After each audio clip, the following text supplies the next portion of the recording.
আপনি যদি ভাবেন আয়ুর্বেদ মানে শুধু গাছগাছালি জড়িবুটি, তাহলে আপনি রসশাস্ত্রকে চেনেন না। রসশাস্ত্র হলো আয়ুর্বেদের সেই রহস্যময় রসায়ন যেখানে ধাতু, খনিজ আর বিষাক্ত উপাদানও হয়ে ওঠে জীবনদায়ী ওষুধ। হ্যাঁ, ঠিকই শুনছেন।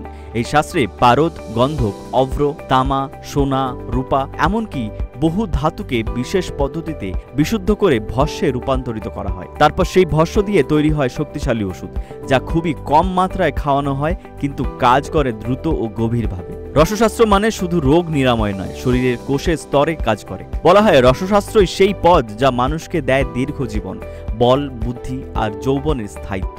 প্রাচীন আচার্য চরক, নাগার্জুন, ভগবত তাদের লিখিত গ্রন্থে রসশাস্ত্রের বহু গোপন তথ্য লুকিয়ে আছে, যা আজও গবেষণার বিষয়।